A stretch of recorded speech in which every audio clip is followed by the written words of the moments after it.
Honourable Speaker, sir, I present the budget for the year 2022-23. At the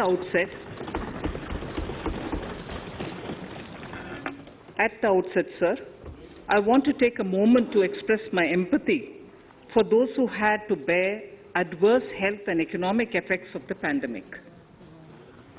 The overall sharp rebound and recovery of the economy is reflective of our country's strong resilience. India's economic growth in the current year is estimated to be 9.2%, highest among all large economies. I recognize we are in the midst of an Omicron wave with high incidence but milder symptoms. Further, the speed and coverage of our vaccination campaign has helped greatly. With an accelerated improvement of health infrastructure in the past 2 years, we are in a strong position to withstand challenges. I am confident that with Sabka Prayas, we will continue our journey with strong growth. Honourable Speaker, we are marking Azadi Ka Amrit Mahotsav and have entered into Amrit Kal, the 25-year-long lead-up to India at 100. Honourable Prime Minister, in his Independence Day address, had set out the vision for India at 100. By achieving certain goals during Amrit Kal, our government aims to attain this vision.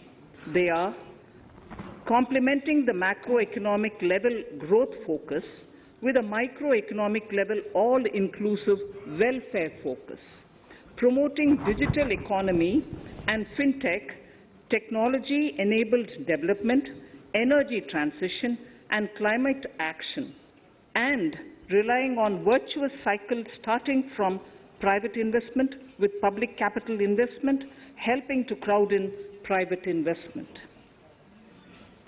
Since 2014, our government's focus has been on empowerment of citizens, especially the poor and the marginalized. Measures have included programs that have provided housing, electricity, cooking gas, and access to water. We also have programs for ensuring financial inclusion and direct benefit transfers. We are committed to strengthening the abilities of the poor to tap all opportunities.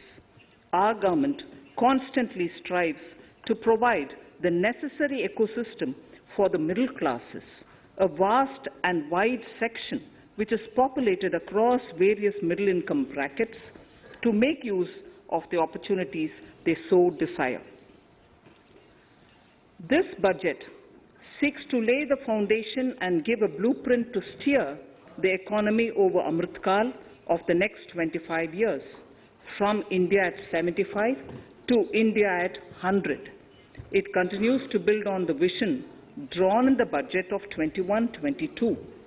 Its fundamental tenets, which included transparency of financial statement and fiscal position, reflect the government's intent, strengths, and challenges. This continues to guide us. The initiatives of the last year's budget have seen significant progress and have been provided with adequate allocations in this budget as well. The strengthening of health infrastructure, speedy implementation of the vaccination program, and the nationwide resilient response to the current wave of the pandemic are evident for all.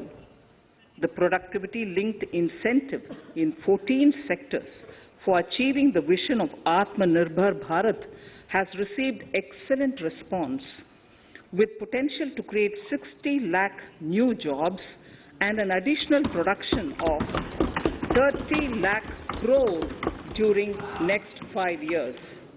Towards implementation of the new public sector enterprise policy, the strategic transfer of ownership of Air India has been completed. The strategic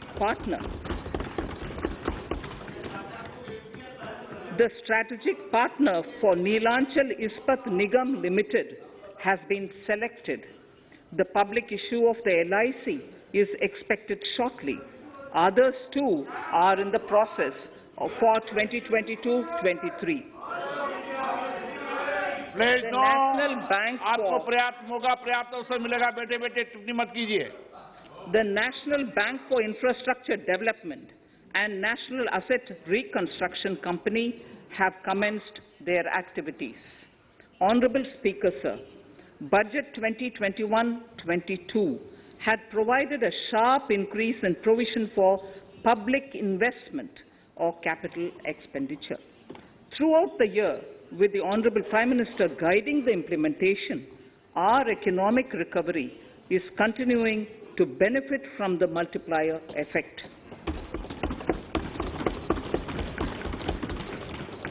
This budget continues to provide impetus for growth. It lays a parallel track of 1. A blueprint for the Amrit Kal, which is futuristic and inclusive. This will directly benefit our youth, women, farmers, the scheduled castes, and the scheduled tribes. And number 2, big private-public investment. Number 2, big public investment for modern infrastructure, readying for India at 100. This shall be guided by PM Gati Shakti and be benefited by the synergy of multimodal approach. Moving forward on this parallel track, we lay the following 4 priorities: PM Gati Shakti, inclusive development, productivity enhancement and investment, sunrise opportunities, energy transition, and climate action, and 4, financing of investments.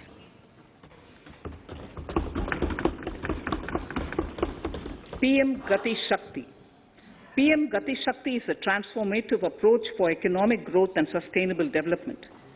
The approach is driven by 7 engines, namely roads, railways, airports, ports, mass transport, waterways, and logistics infrastructure. All 7 engines will pull forward the economy in unison.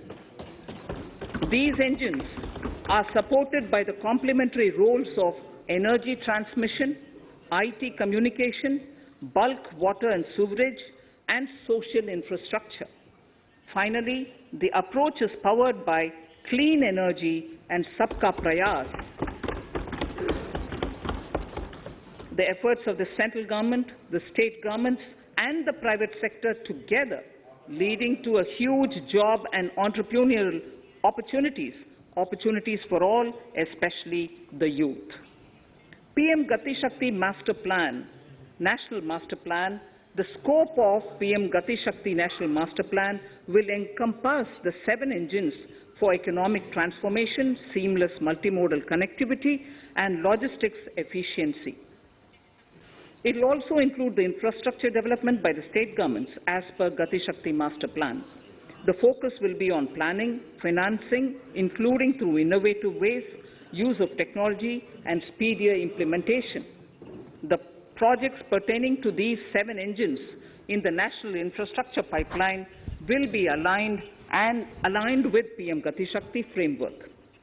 The touchstone of the master plan will be world-class modern infrastructure and logistics synergy among different modes of movement, both of people and goods, and location of projects.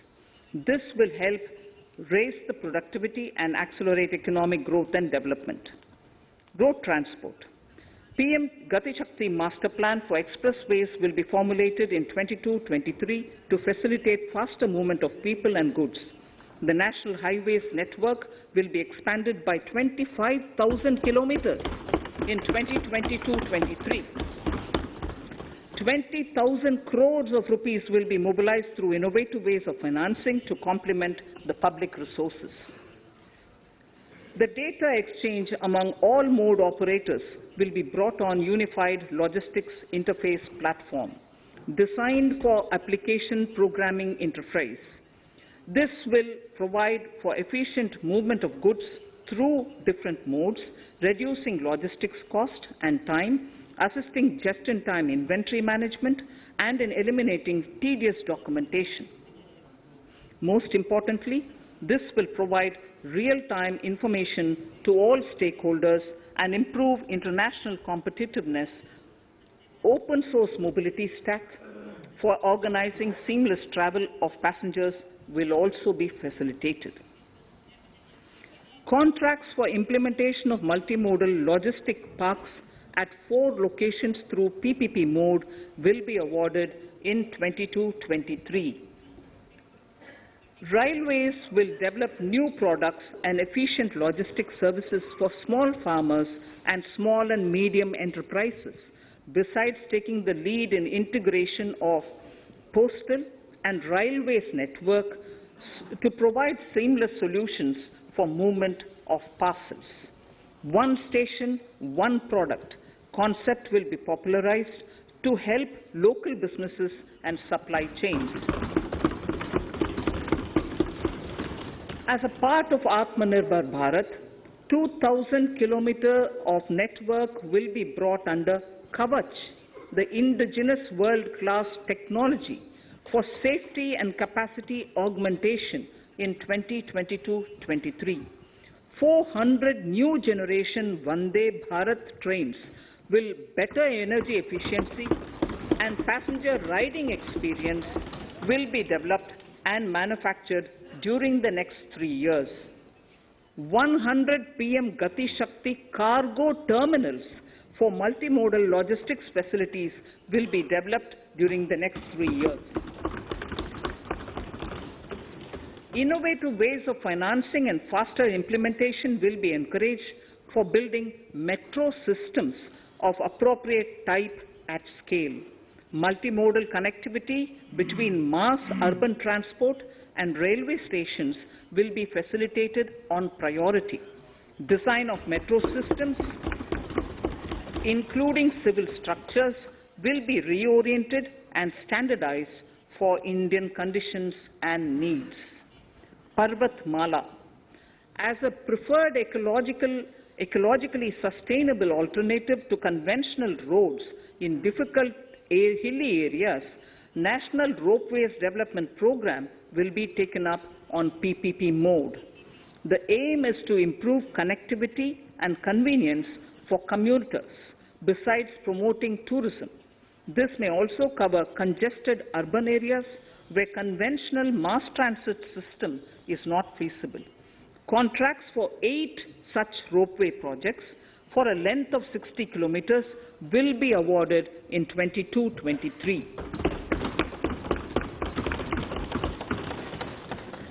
With technical support from the Capacity Building Commission, central ministries, state governments, and their infra agencies will have their skills upgraded. This will ramp up capacity in planning, design, financing, including innovative ways, and implementation management of the PM Gati Shakti infrastructure projects. Inclusive development, our second priority. Agriculture. The procurement of wheat in Rabi 21-22 and the estimated procurement of paddy in Kharif 21-22 will cover 1,208 lakh metric tons of wheat and paddy from 163 lakh farmers, and 2.37 lakh crores will be the direct payment of MSP value to their accounts. Chemical-free natural farming will be promoted throughout the country, with a focus on farmers' lands in 5-kilometer wide corridors along the river Ganga at the first stage. 2023 has been announced as the International Year of Millets. Support will be provided for post-harvest value addition, enhancing domestic consumption, and for branding millet products nationally and internationally. To reduce our dependence on import of oil seeds, a rationalized and comprehensive scheme to increase domestic production of oil seeds will be implemented. For delivery of digital and high-tech services to farmers, with involvement of public sector research and extension institutions, along with private agri-tech players and stakeholders of agri-value chains, a scheme in PPP mode will be launched.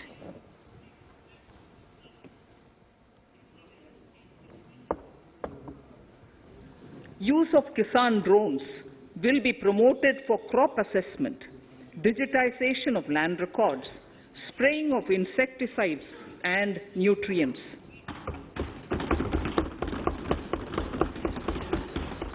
States will be encouraged to revise syllabi of agricultural universities to meet the needs of natural, zero budget and organic farming, modern day agriculture, value addition and management.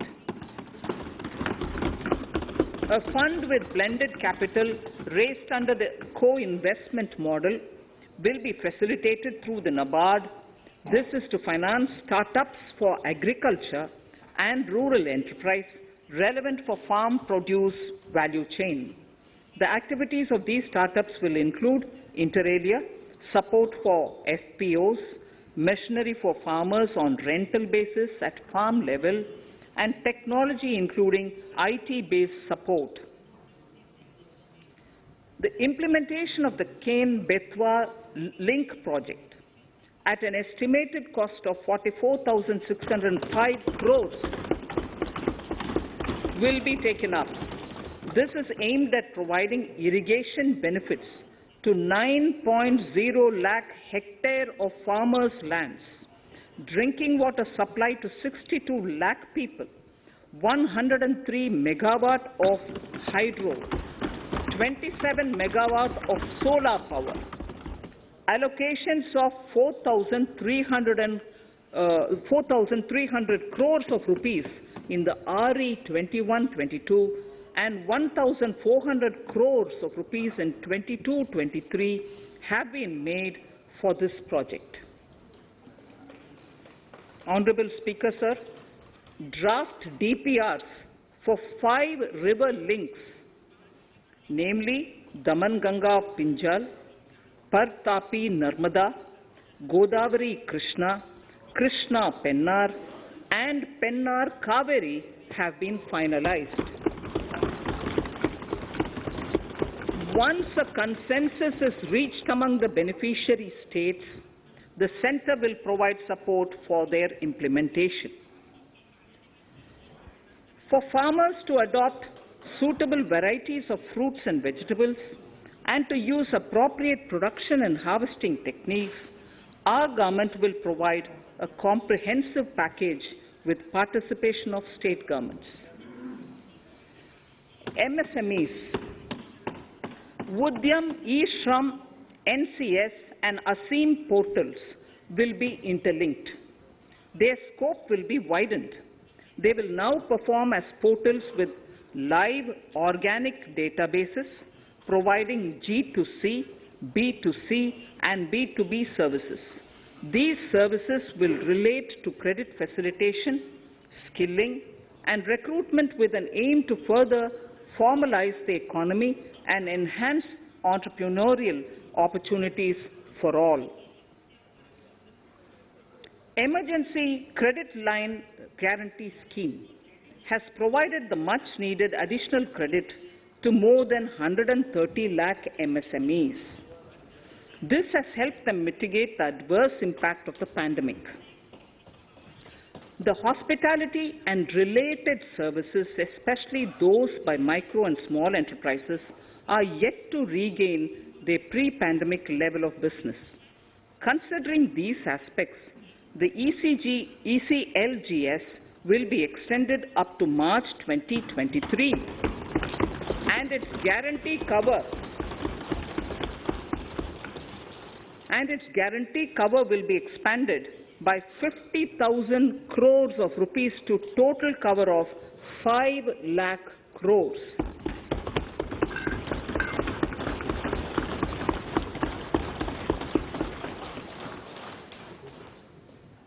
With the additional amount being earmarked exclusively for the hospitality and related sectors.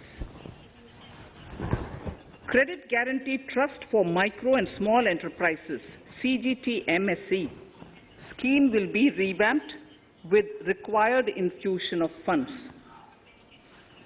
This will facilitate additional credit of 2 lakh crore for micro and small enterprises and expand employment opportunities.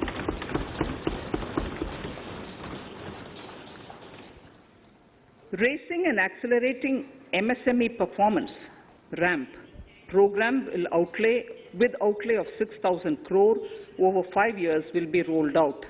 This will help MSME sector become more resilient, competitive and efficient.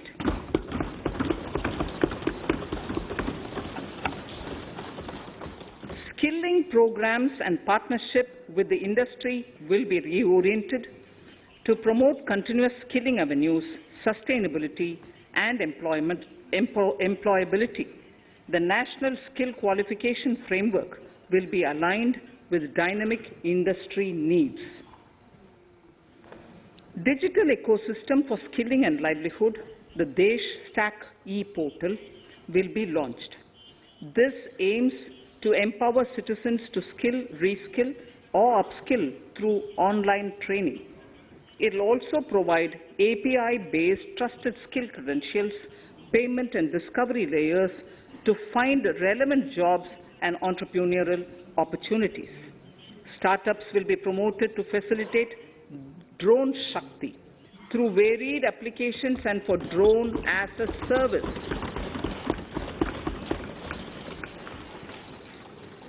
In select ITIs in all states, the required courses for skilling will be started. Due to the pandemic-induced closure of schools, our children, particularly in the rural areas and those from scheduled castes and scheduled tribes and other weaker sections, have lost almost 2 years of formal education. Mostly, these are children in government schools. We recognize the need to impart supplementary teaching and to build a resilient mechanism for education delivery. For this purpose, One Class, One TV channel program of PM E-Vidya will be expanded from 12 to 200 TV channels. This will enable all states to provide supplementary education in regional languages for classes 1 to 12.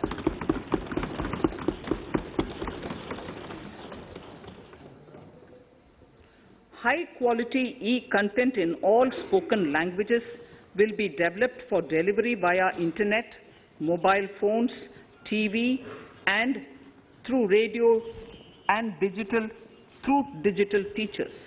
A competitive mechanism for development of quality e-content by the teachers will be set up to empower and equip them with digital tools of teaching and facilitate better learning outcomes. A digital university will be established to provide access to students across the country for world-class quality universal education with personalized learning experience at their doorsteps. This will be made available in different Indian languages and ICT formats. The university will be built on a networked hub and spoke model, with the hub building cutting-edge ICT expertise. The best public universities and institutions in the country will collaborate as a network of hub and spoke. An open platform for the national digital health ecosystem will be rolled out. It will consist of digital registries of health providers and health facilities, unique health identity, consent framework, and universal access to health facilities. The pandemic has accentuated mental health problems in people of all ages. To better the access to quality mental health counseling and care services, a national tele-mental health program will be launched. This will include a network of 23 tele-mental health centers of excellence with NIMHANS, being the nodal center, and International Institute of Information Technology, Bangalore, IIIT Bangalore, providing technology support. Recognizing the importance of Nari Shakti as a harbinger of our bright future and for women-led development, during the Amrit Kal, our government has comprehensively revamped the schemes of the Ministry of Women and Child Development. Accordingly, 3 schemes, namely Mission Shakti, Mission Vatsalya, Saksham Anganwadi and Poshan 2.0 were launched recently to provide integrated benefits to women and children. Saksham Anganwadis are a new generation Anganwadis that have better infrastructure and audio-visual aids, powered by clean energy and providing improved environment for early childhood development. 2 lakh Anganwadis will be upgraded under this scheme. Current coverage of Har Ghar Nal Se Jal is 8.7 crores. Of this, 5.5 crore households were provided tap water in last 2 years itself. Allocation of 60,000 crores of rupees has been made with an aim to cover 3.8 crore households in 2022 and 23. In 22-23, 80 lakh houses will be completed for the identified eligible beneficiaries of the PM Awas Yojana, both rural and urban. 48,000 crores is allotted for this purpose. The central government will work with the state governments for reduction of time required for all land and construction-related approvals, for promoting affordable housing for middle class and for the economically weaker sections in urban areas. We shall also work with the financial sector, regulators, to expand access to capital along with reduction in cost of intermediaries. A new scheme, Prime Minister's Development Initiative for the Northeast, will be implemented through the Northeastern Council. It will fund infrastructure in the spirit of PM Gati Shakti and social development projects based on felt needs of the Northeast. This will enable livelihood activities for youth and women, filling the gaps in various sectors. It will not be a substitute for existing central or state schemes. While the central ministries may also post their candidate projects, priority will be given to those posted by the states. An initial allocation of 1,500 crores of rupees will be made, and the initial list of projects is given in Annexure 1 of my speech. Our vision to improve the quality of life of citizens in the most backward districts of the country through Aspirational Districts program has been translated into reality in a very short span of time. 95% of those 112 districts have made significant progress in key sectors such as health, nutrition, financial inclusion, and basic infrastructure. They have surpassed even some of the state average values.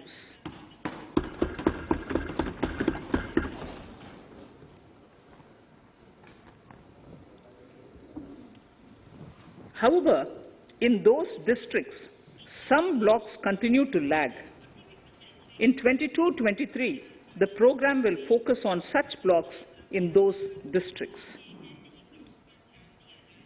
Border villages with sparse population, limited connectivity, and infrastructure often get left out from the development gains. Such villages on the northern border will be covered under a new Vibrant Villages program. The activities will include construction of village infrastructure, housing, tourist centers, road connectivity, provisioning of decentralized renewable energy, direct-to-home access for Doordarshan and educational channels, and support for their livelihood generation. Additional funding for these activities will be provided.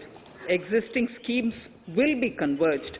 We will define their outcomes and monitor them on a constant basis. In 2022, 100% of 1.5 lakh post offices will come on the core banking system, enabling financial inclusion and access to accounts through net banking, mobile banking, ATMs, and also provide online transfer of funds between post office accounts and bank accounts. This will be helpful, especially for farmers and senior citizens in rural areas, enabling interoperability and financial inclusion. Honorable Speaker, sir, in recent years, digital banking, digital payments, and fintech innovations have grown at a rapid pace in the country. Government is continuously encouraging these sectors to ensure that the benefits of digital banking reach every nook and corner of the country in a consumer-friendly manner.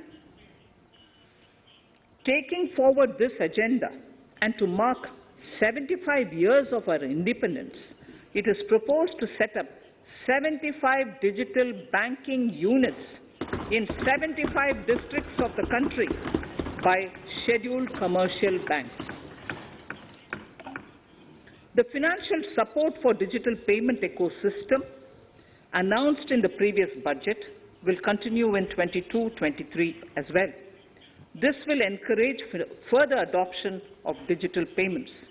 There will also be a focus to promote use of payment platforms that are economical and user-friendly. Sir, I move to the next priority. In recent years, over 25,000 compliances were reduced and nearly 1,500 union laws were repealed. This is the result of our government's strong commitment for minimum government and maximum governance. 1,486 union laws were repealed. Our trust in the public and ease of doing business is what is highlighted here, sir. For the Amrit Kal, the next phase of ease of doing business 2.0 and ease of living will be launched. In our endeavor to improve productive efficiency of capital and human resources, we will follow the idea of trust-based governance. The new phase will be guided by an active involvement of the states, digitization of manual processes and interventions, integration of the central and state level systems through IT bridges, a single point access for all citizen-centric services, and standardization and removal of overlapping compliances. Crowdsourcing of suggestions and ground-level assessment of the impact with active involvement of citizens and businesses will be encouraged. A single window portal, Parivesh, for all green clearances was launched in 2018. It has been instrumental in reducing the time required for approvals significantly. The scope of this portal will be expanded to provide information to the applicants based on location of units. Information about specific approvals will be provided. It will enable application for all 4 approvals through a single form and tracking of the process through Centralized Processing Center Green, CPC Green. E-passports. The issuance of e-passports using embedded chip and futuristic technology will be rolled out in 22-23 to enhance the convenience for the citizens in their overseas travel. By the time of India at 100, nearly half our population is likely to be living in urban areas. To prepare for this, orderly urban development is of critical importance. This will help realize the country's economic potential, including livelihood opportunities for the demographic dividend. For this, on the one hand, we need to nurture the megacities and their hinterlands to become current centers of economic growth. On the other, we need to facilitate Tier 2 and Tier 3 cities to take on the mantle in the future. This would require us to reimagine our cities into centers of sustainable living with opportunities for all, including women and our youth. For this to happen, urban planning cannot continue with a business-as-usual approach. We plan to steer a paradigm change. A high-level committee of reputed urban planners, urban economists, and institutions will be formed to make recommendations on urban sector policies, capacity building, planning, implementation, and governance. For urban capacity building, support will be provided to the states. Modernization of building bylaws, town planning schemes, transit-oriented development will be implemented. This will facilitate reforms for people to live and work closer to the mass transit systems. The central government's financial support for mass transit projects and Amrit scheme will be leveraged for formulation of action plans and their implementation for facilitating the TOD and TPS by the states. For developing India-specific knowledge in urban planning and design, and to deliver certified training in these areas, up to 5 existing academic institutions in different regions will be designated as centers of excellence. These centers will be provided endowment fund of 250 crore each. In addition, the AICTE will take the lead to improve syllabi, quality and access of urban planning courses in other institutions. We will promote a shift to use of public transport in urban areas. This will be complemented by clean tech and governance solutions, special mobility zones with zero fossil fuel policy and EV vehicles. Battery swapping policy. Considering the constraint of space in urban areas, for setting up charging stations at scale, a battery swapping policy will be brought out and interoperability standards will be formulated.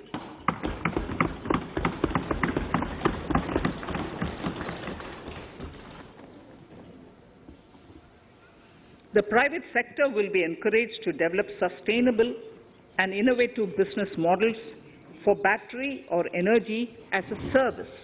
This will improve efficiency in the EV ecosystem. Efficient use of land resources is a strong imperative.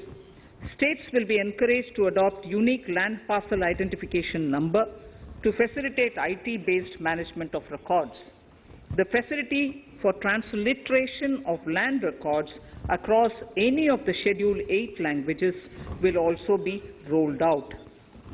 The adoption of linkage with National Generic Document Registration System, NGDRS, with the One Nation, One Registration software will be promoted as an option for uniform process of registration and anywhere registration of deeds and documents.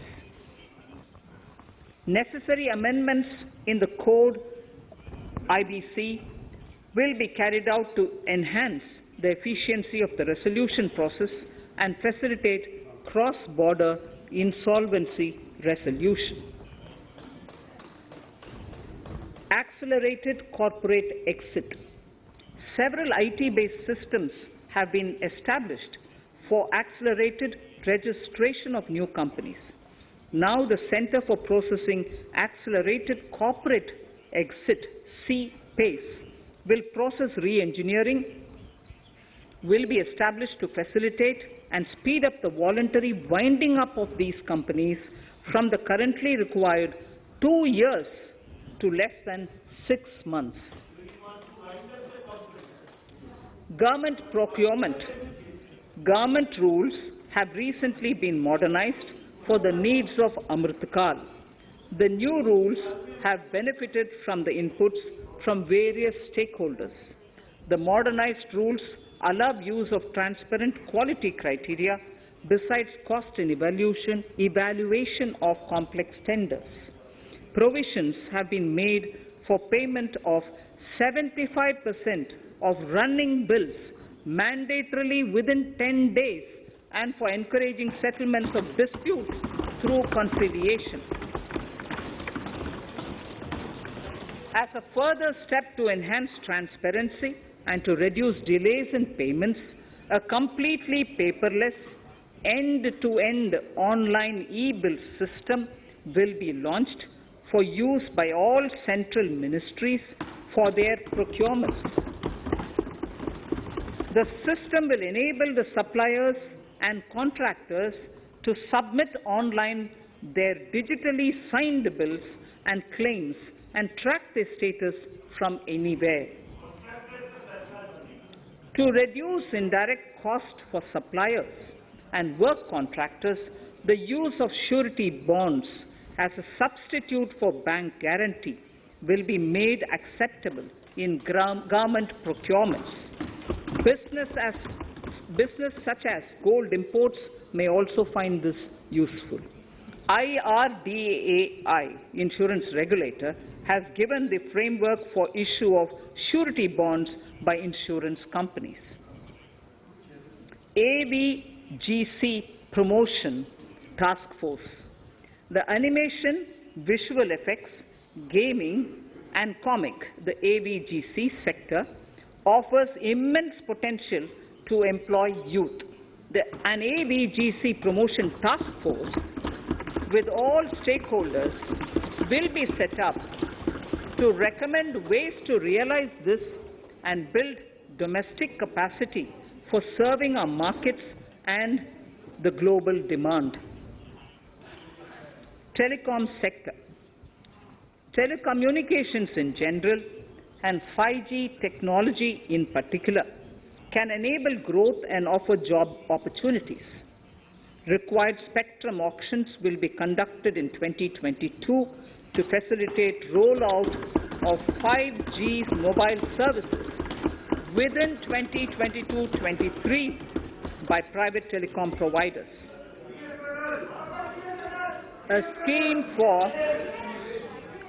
A scheme for design-led manufacturing will be launched to build a strong ecosystem for 5G as part of the production-linked incentive scheme. To enable affordable broadband and mobile service proliferation in rural and remote areas, 5% of annual collections under the Universal Service Obligation Fund will be allocated. This will provide and this will promote R&D and commercialization of technologies and solutions. Our vision is that all villages and their residents should have the same access to e-services, communication facilities, and digital resources as urban areas and their residents. The contracts for laying optical fiber in all villages, including remote areas, will be awarded under the BharatNet project through PPP in 22 and 23. Completion is expected in 2025. Measures will be taken to enable better and more efficient use of the optical fiber. Export promotion.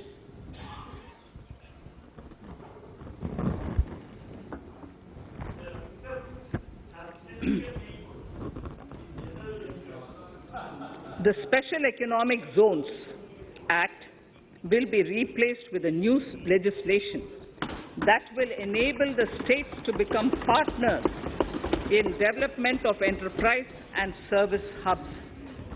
This will cover all large existing and new industrial enclaves to optimally utilize available infrastructure and enhance competitiveness of exports. Atmanirbharta in defense. Our government is committed to reducing imports and promoting Atmanirbharta in equipment for the armed forces. 68% of the capital procurement budget will be earmarked for domestic industry in 22-23, up from 58% in 21-22. Defense R&D will be opened up for industry, startups and academia, with 25% of defense R&D budget earmarked. Private industry will be encouraged to take up design and development of military platforms and equipment in collaboration with DRDO and other organizations through SPV model. An independent nodal umbrella body will be set up for meeting wide-ranging testing and certification requirements. Artificial intelligence, geospatial systems and drones, semiconductor and its ecosystem, space economy, genomics and pharmaceuticals, green energy and clean mobility systems have immense potential to assist sustainable development at scale and modernize the country. They provide employment opportunities for our youth and make Indian industry more efficient and competitive. Supportive policies, light touch regulations, facilitative actions to build domestic capacities and promotion of research and development will guide the government's approach. For R&D in the sunrise opportunities, in addition to efforts of collaboration among academia, industry and public institutions, government contribution will be provided. Energy transition and climate change. The risks of climate change are the strongest negative externalities that affect India and other countries. As Honorable Prime Minister said at the COP26 summit in Glasgow last November, and I quote, "What is needed today is mindful and deliberate utilization instead of mindless, destructive consumption," unquote. The low-carbon development strategy, as enunciated in the Panchamrit that he announced is an important reflection of our government's strong commitment towards sustainable development. The strategy opens up huge employment opportunities and will take the country on a sustainable development path. This budget proposes several near-term and long-term actions accordingly. Solar power. To facilitate domestic manufacturing for the ambitious goal of 280 gigawatts of installed solar capacity by 2030, an additional allocation of 19,500 crores for PLI, production-linked incentive, for manufacturing of high-efficiency modules with priority to fully integrate manufacturing units from polysilicon to solar PV modules will be made. Honorable Speaker, sir, the circular economy transition is expected to help in productivity enhancement as well as creating large opportunities for new businesses and jobs. The action plans for 10 sectors such as electronic waste, end-of-life vehicles, used oil waste, toxic and hazardous industrial waste are already ready. The focus will now be on addressing important cross-cutting issues of infrastructure, reverse logistics, technology upgradation, and integration with informal sector. This will be supported by active public policies covering regulations, extended producers' responsibilities, framework, and innovation facilities.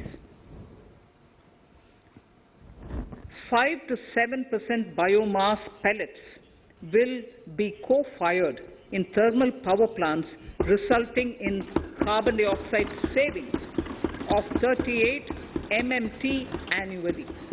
This will also provide extra income to farmers and job opportunities to locals and help avoid stubble burning in agricultural fields.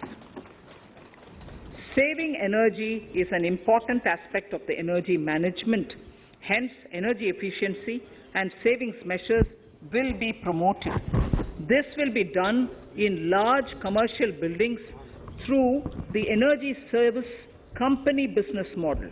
It will facilitate capacity building and awareness for energy audits, performance contracts, and common measurement of and verification protocol. 4 pilot projects for coal gasification and conversion of coal into chemicals required for the industry will be set up to evolve technical and financial viability. The policies and required legislative changes to promote agroforestry and private forestry will be brought in. In addition, financial support will be provided to farmers belonging to scheduled castes and scheduled tribes who want to take up agroforestry. Honourable Speaker, I now move to the 4th priority, financing of investments. Capital investment holds the key to speedy and sustainable economic revival and consolidation through its multiplier effect. Capital investment also helps in creating employment opportunities, induced enhanced demand for manufactured input from large industries and MSMEs, services from professionals, and help farmers through better agri-infrastructure. The economy has shown strong resilience to come out of the effects of the pandemic with high growth. However, we need to sustain that level to make up for the setback of 2020-2021. As outlined in para 5 earlier, the virtuous cycle of investment requires public investment to crowd in private investment. At this stage, private investments seem to require that support to rise to their potential and to the needs of the economy. Public investment must continue to take the lead and prime the private investment and demand in 2022-23. Considering the above imperative, the outlay for capital expenditure in the Union budget is once again being stepped up sharply by 35.4% from 5.54 lakh crore in the current year to 7.50 lakh crores in 22-23. This has increased to more than 2.2 times the expenditure of 2019-20. This outlay in 22-23 will be 2.9% of the GDP. Effective capital expenditure. With this investment taken together with the provision made for creation of capital assets through grants and aid to states, the effective capital expenditure of the central government is estimated at 10.68 lakh crores in 22-23, which will be about 4.1% of the GDP. Green bonds. As a part of the government's overall market borrowings in 22-23, sovereign green bonds will be issued for mobilizing resources for green infrastructure. The proceeds will be deployed in public sector projects, which help in reducing the carbon intensity of the economy. GIFT IFSC.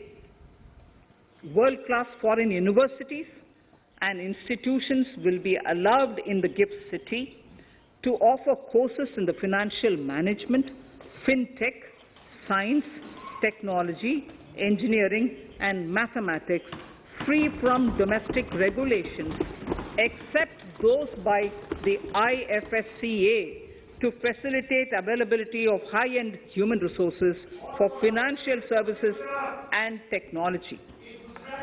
An international arbitration center will be set up in the GIFT City for timely settlement of disputes under international jurisprudence. Services for global capital for sustainable and climate finance in the country will be facilitated in the GIFT City. Infrastructure status. Data centers and energy storage systems, including dense charging infrastructure and grid-scale battery systems, will be included in the harmonized list of infrastructure. This will facilitate credit availability for digital infrastructure and clean energy storage. Venture capital and private equity invested more than 5.5 lakh crores last year, facilitating one of the largest startup growth systems. Scaling up this investment requires a holistic examination of regulatory and other frictions. An expert committee will be set up to examine and suggest appropriate measures. Government-backed funds, NIIF and SIDBI, Fund of Funds, have provided scale capital, creating a multiplier effect.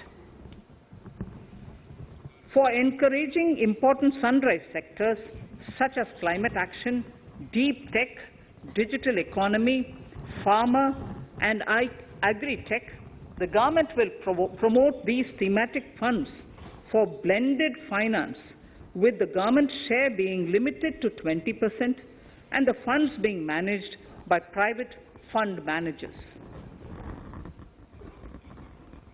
For financing the infrastructure needs, the stepping up of public investment will need to be complemented by private capital at a significant scale. Measures will be taken to enhance financial viability of projects, including PPP, with technical and knowledge assistance from multilateral agencies. Enhancing financial viability shall also be obtained by adopting global best practices, innovative ways of financing, and balanced risk allocation.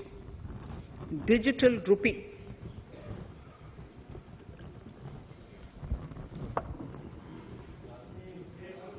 Introduction of a central bank digital currency will give a big boost to digital economy.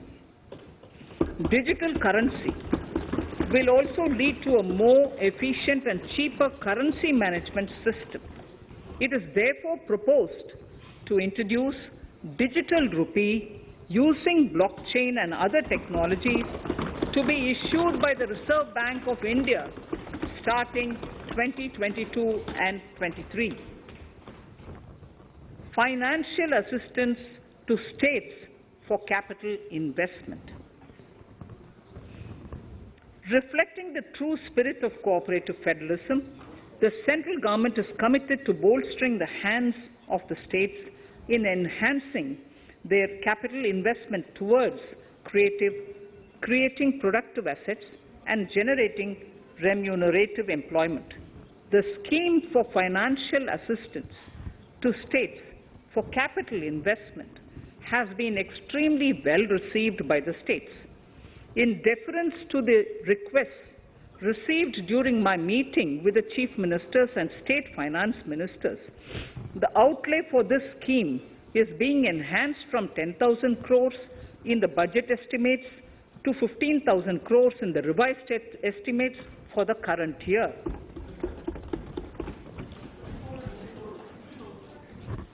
For 22-23,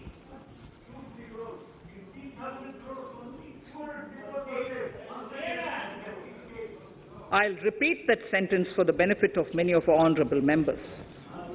In deference to the requests received during my meeting with Chief Ministers and State Finance Ministers, the outlay for this scheme is being enhanced from 10,000 crores in the BE to 15,000 crores, 15,000 crores in the RE of the current year. For 22-23, the allocation is 1 lakh crores to assist the states in catalyzing the overall investments in the economy.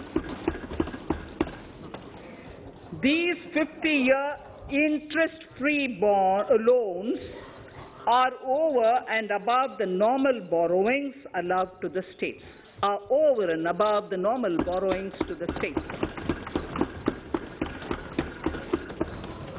This allocation will be used for PM Gati Shakti related and other productive capital investments of the states.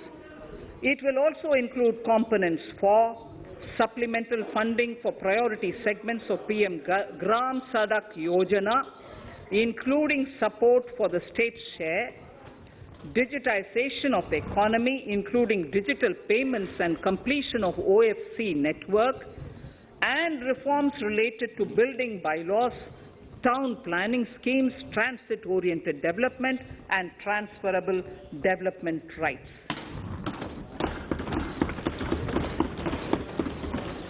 In 22-23, in accordance with the recommendations of the 15th Finance Commission, the states will be allowed a fiscal deficit of 4% of the GSDP, of which 0.5% will be tied to power sector reforms, for which the conditions have already been communicated in 21-22. Fiscal management. As against a total expenditure of 34.83 lakh crores of rupees projected in the BE 21-22, the revised estimate is 37.70 lakh crores. The revised estimate of capital expenditure is 6.3 lakh crores of rupees. This includes an amount of 51,971 crores towards settlement of outstanding guaranteed liabilities of Air India and its other sundry commitments. Coming to the budget estimates, Honourable Speaker, sir, the total expenditure in 22-23 is estimated at 39.45 lakh crores, while the total receipts other than borrowings are estimated at 22.84 lakh crores of rupees.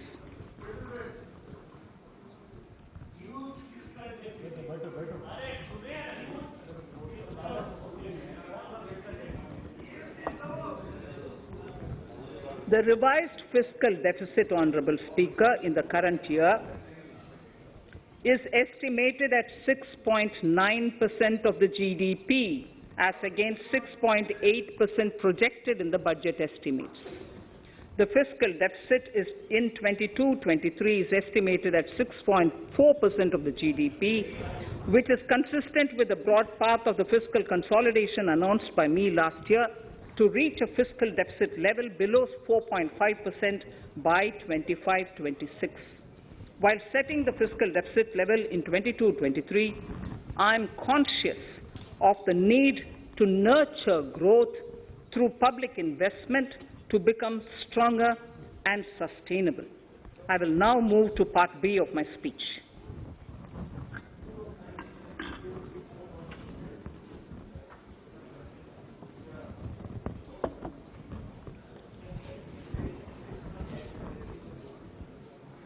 Direct tax. Honourable Speaker, sir, I take this opportunity to thank all the taxpayers of our country who have contributed immensely and strengthened the hands of the government in helping their fellow citizens in this hour of need. So I have brought in a little verse from the Mahabharata. I wouldn't spend more time reading because I would like the speech to get enough time. However, the substance of it is the king must make arrangements for yoga kshema, which is the welfare of the populace, by way of abandoning any laxity and by governing the state in line with dharma, along with collecting taxes which are in consonance with dharma. This is Mahabharata Shanti Parva Adhyaya, Shloka 11 from 72. Drawing wisdom from our ancient texts, we continue on the path to progress. The proposals in this budget, while continuing with our declared policy of stable and predictable tax regime, intend to bring more reforms that will take ahead our vision to establish a trustworthy tax regime. This will further simplify the tax system, promote voluntary compliance by taxpayers, and reduce litigation. Introducing new updated return. India is growing at an accelerated pace and people are undertaking multiple financial transactions. The Income Tax Department has established a robust framework of reporting of taxpayers' transactions. In this context, some taxpayers may realize that they have committed omissions or mistakes in correctly estimating their income for tax payment. To provide an opportunity to correct such errors, I am proposing a new provision permitting taxpayers to file an updated return on payment of additional tax. This updated return can be filed within 2 years from the end of the relevant assessment year.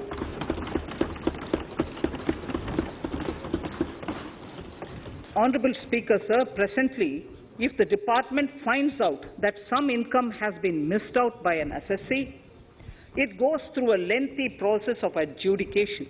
Instead, with this proposal now, there will be a trust repost in the taxpayers that will enable the assessee herself to declare the income that she may have missed out earlier while filing her return. Full details of the proposal are given in the finance bill. It is an affirmative step in the direction of voluntary compliance.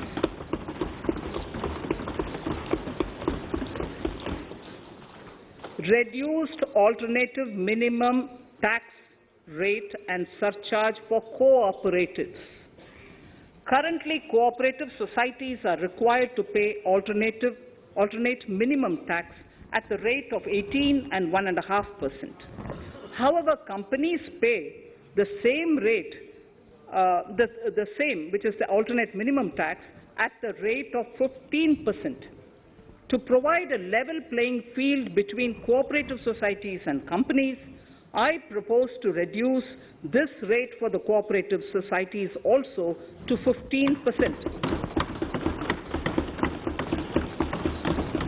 Honourable Speaker, sir, I also propose to reduce the surcharge on cooperative societies from the present 12% to 7% for those having total income of more than 1 crore and up to 10 crores. This would help in enhancing income of cooperative societies and its members who are mostly from the rural and from farming communities. Tax relief to persons with disability. The parent or guardian of a differently abled person can take an insurance scheme for such person. The present law provides for deduction to the parent or guardian only if the lump sum payment or annuity is available to the differently abled person on the death of the subscriber, that is the parent or the guardian. There could be situations where the differently abled dependent may need payment of annuity or lump sum amount even during the lifetime of their parent or guardian.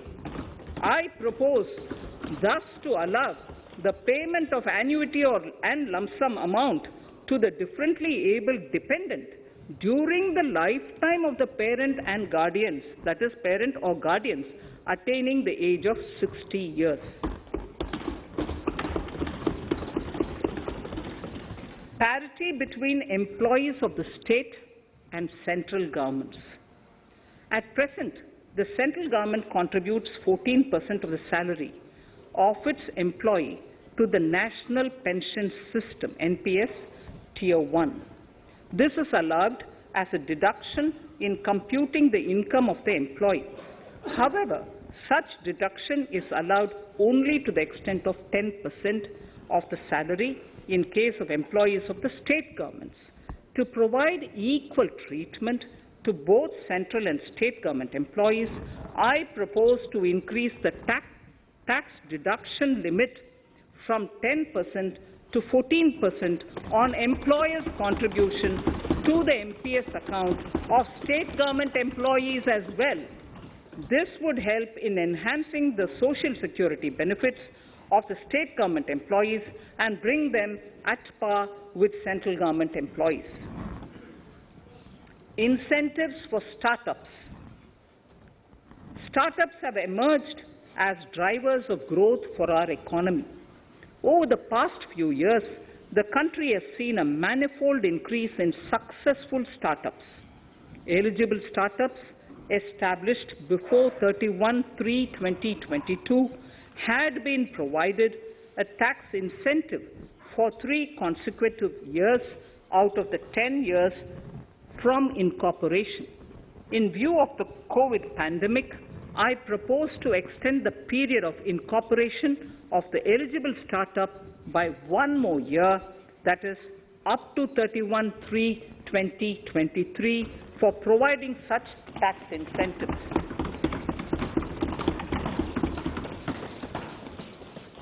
Incentives for newly incorporated manufacturing entities under concessional tax regime. In an effort to establish a global competitive business environment for certain domestic companies, a concessional tax regime of 15% was introduced by our government for newly incorporated domestic manufacturing companies. I propose to extend the last date for commencement of manufacturing or production under Section 115B(ab) by 1 more year, that is from 31st March 2023 to 31st March 2024.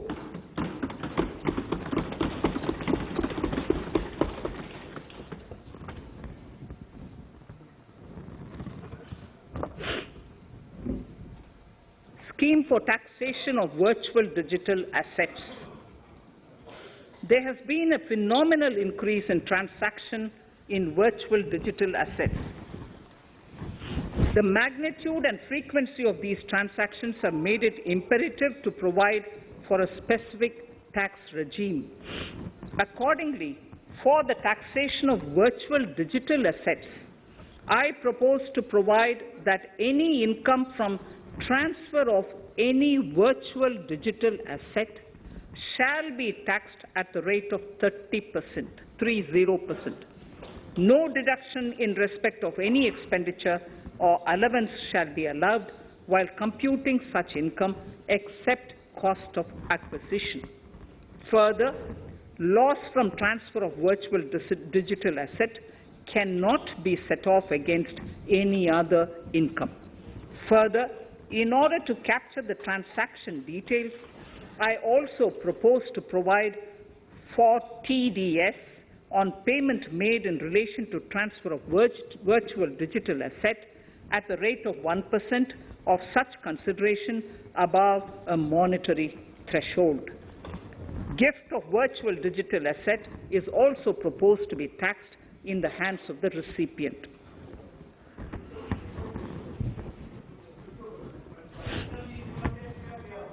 Litigation management to avoid repetitive appeals by the department. It has been observed that a lot of time and resources are consumed in filing of appeals which involve identical issues.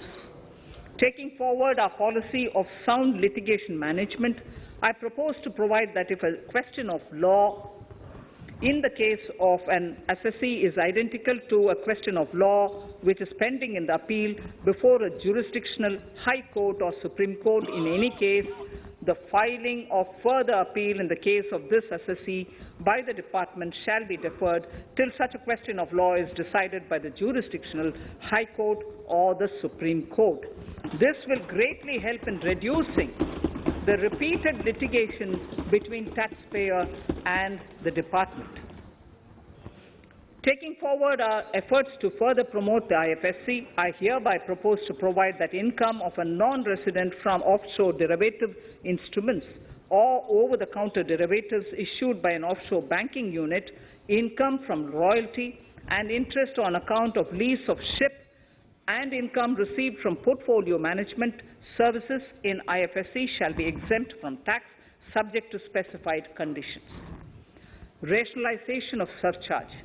In the globalized business world, there are several work contracts whose terms and conditions mandatorily require formation of a consortium. The members in the consortium are generally companies.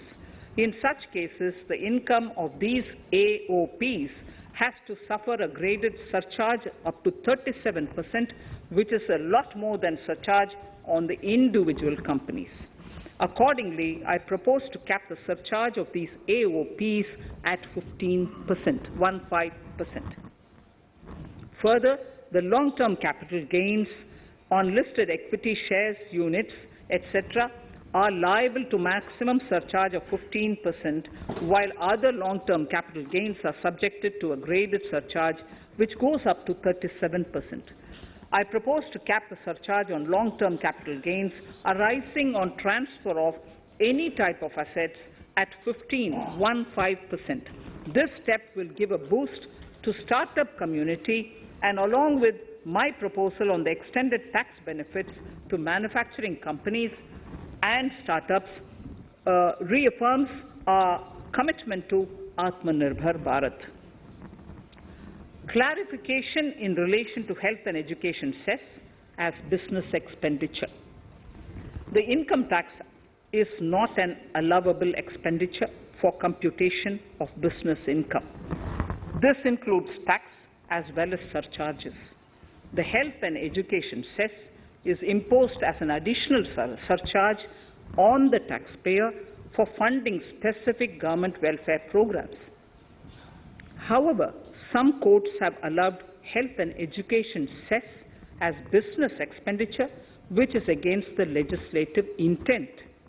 To reiterate the legislative intent, I propose to clarify that any surcharge or cess on income and profits is not allowable as business expenditure.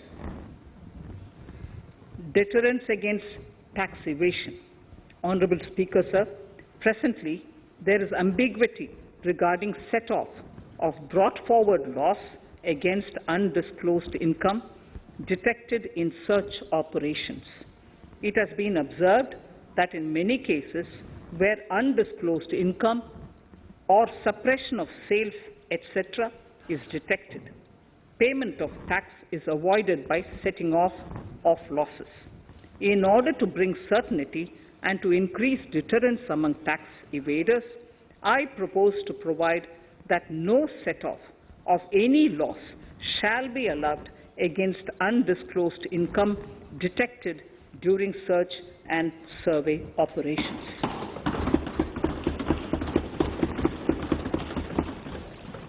It has been noticed that as a business promotion strategy, there is a tendency on businesses to pass on benefits to their agents. Such benefits are taxable in the hands of the agents. In order to track such transactions, I propose to provide for tax deduction by the person giving benefits if the aggregate value of such benefits exceeds 20,000 rupees during the financial year. A few other changes are being made, the details of which are there in the finance bill. Indirect taxes. So remarkable progress in GST. GST has been a landmark reform of independent India, showcasing the spirit of cooperative federalism. While aspirations were high, there were huge challenges too. These challenges were overcome deftly and painstakingly under the guidance and the oversight of the GST Council. we can now take pride in a fully IT-driven and progressive GST regime that has fulfilled the cherished dream of India as one market, one tax. There are still some challenges remaining, and we aspire to meet them in the coming year. The right balance between facilitation and enforcement has engendered significantly better compliance, and enforcement has engendered better compliance. GST revenues are buoyant despite the pandemic.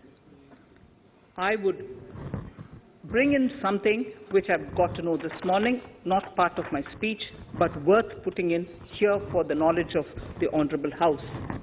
I would like to bring to the notice of this House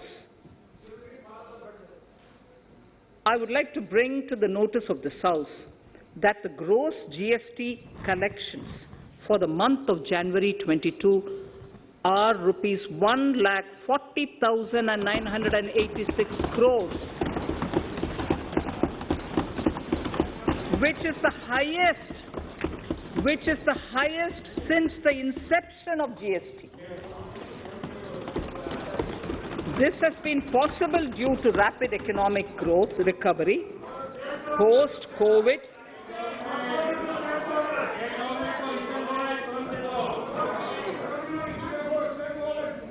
This has been possible due to the rapid economic recovery post-COVID, as well as various policy and administration undertaken by central and state tax administrations. Taxpayers deserve applause for this growth. Not only did they adapt to the changes, but enthusiastically contributed to the cost of paying taxes. Special economic zones. In part A of my speech, I have referred to the proposed reforms in SEZs. Alongside, we will also undertake reforms in customs administration of SEZs, and it shall henceforth be fully IT-driven and function on the customs national portal with a focus on higher facilitation and with only risk-based checks. This will ease doing business by SEZ units considerably. This reform shall be implemented by 30th September 2022. Customs reforms and duty rate changes. Customs administration has reinvented itself over the years through liberalized procedures and infusion of technology. Faceless customs has been fully established. During COVID-19 pandemic, customs formation have done exceptional frontline work against all odds, displaying agility and purpose. Customs reforms have played a very vital role in domestic capacity creation, providing level playing field to our MSMEs, easing the raw material supply side constraints, enhancing ease of doing business, and being an enabler to other policy initiatives such as PLI and phased manufacturing plans. My proposal on customs side are aligned to these objectives. Project imports and capital goods. National Capital Goods Policy 2016 aims at doubling the production of capital goods by 2025. This would create an employment opportunities and result in increased economic activity. However, several duty exemptions, even extending to over 3 decades, in some cases have been granted to capital goods for various sectors like power, fertilizer, textiles, leather footwear, food processing, and fertilizers. These exemptions have hindered the growth of the domestic capital goods sector. Similarly, project import duty concessions have also deprived the local producers of a level playing field in areas like coal mining projects, power generation, transmission or distribution projects, railway and metro projects. Our experience suggests that reasonable tariffs are conducive to the growth of domestic industry and make in India without significantly impacting the cost of essential imports. Accordingly, Honourable Speaker, Sir, it is proposed to phase out the concessional rates in capital goods and project imports gradually and apply a moderate tariff of 7.5%. Certain exemptions for advanced machineries that are not manufactured within the country shall continue. A few exemptions are being introduced on inputs like specialized castings, ball screw, and linear motion guide to encourage domestic manufacturing of capital goods. In the last two budgets, we have rationalized several customs exemptions. We have once again carried out an extensive consultation, including by crowdsourcing. As a result of these consultations, more than 350 exemption entries are proposed to be gradually phased out. These include exemptions on certain agricultural produce,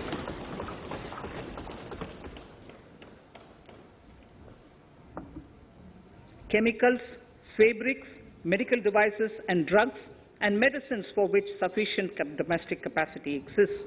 Further, as a simplification measure, several concessional rates are being incorporated in the customs tariff schedule itself instead of prescribing them through various notifications. This comprehensive review will simplify the customs rate and tariff structure, particularly for sectors like chemicals, textiles, and metals, and minimize disputes. Removal of exemption on items which are or can be manufactured in India, and providing concessional duties on raw material that go into manufacturing of intermediate products will go many a step forward in achieving our objective of Make in India and Atmanirbhar Bharat. I shall now take up specific sector-specific proposals. Electronics. Electronic manufacturing has been growing rapidly. Customs duty rates are being calibrated to provide a graded rate structure to facilitate domestic manufacturing of wearable devices, hearable devices, and electronic smart meters. Duty concessions are being given to parts of transformer of mobile phone chargers and camera lens of mobile camera module and certain other such items. This will enable domestic manufacturing of high-growth electronic items. Gems and jewelry. To give a boost to the gems and jewelry sector, customs duty on cut and polished diamonds and gemstones is being reduced to 5%. Simply sawn diamond would attract nil customs duty. To facilitate export of jewelry through e-commerce, a simplified regulatory framework shall be implemented by June this year to disincentivize import of undervalued imitation jewelry. The customs duty on imitation jewelry is being prescribed in a manner that a duty of at least 400 rupees per kg is paid on its import. Chemicals.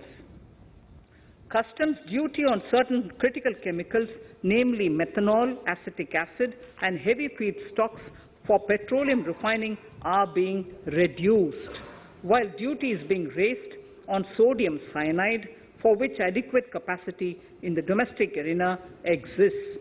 These changes will help in enhancing domestic value addition. MSMEs.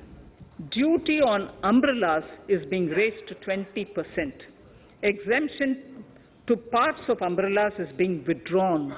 Exemption is also being rationalized on implements and tools for agricultural sector which are manufactured in India.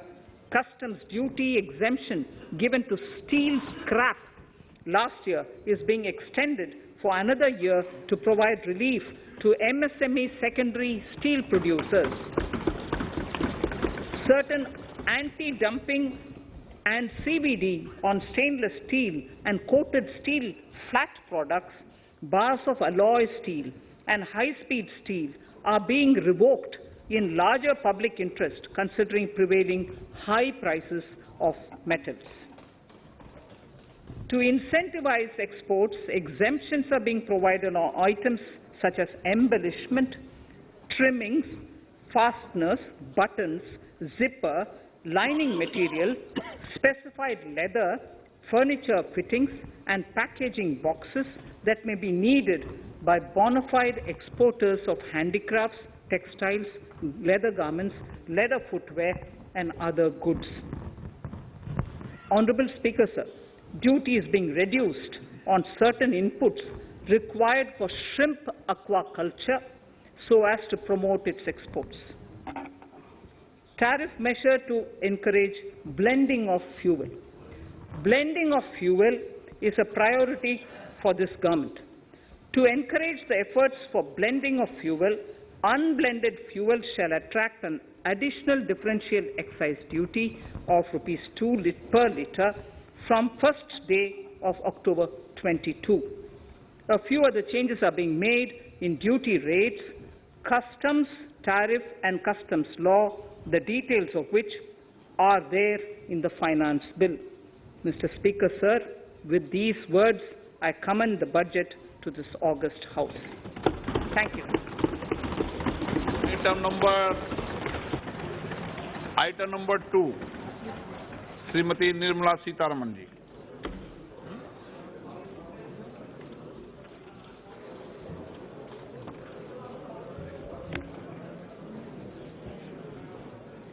Sir, with your permission, I rise to lay on the table the following statements under Section 3(1) of the Fiscal Responsibility and Budget Management FRBM Act 2003, Medium-Term Fiscal Policy cum Fiscal Policy Strategy Statement and Macroeconomic Framework Statement. Item number 3, Vitt Videk 2020, Nirmala Sitharaman ji. Sir, item number 3, Finance Bill. Sir, with your permission, I rise to move for leave to introduce the Finance Bill 2022. प्रश्न ये कि वित्त विधेयक को पुनर्स्थापित करने की अनुमति प्रदान की जाए। जो सदस्य इसके पक्ष में हाँ कहें, जो सदस्य विरोध में ना कहें, मेरे विचार में निर्णय हाँ वालों के पक्ष में, हाँ वालों के पक्ष में। माननीय मंत्री जी, वित्त विधेयक को पुनर्स्थापित करें। Sir, I introduce the bill. सभा की कार्रवाई कल बुधवार दिनांक 2 फरवरी 2022 को 4:30 बजे तक के लिए स्थगित की जाती है।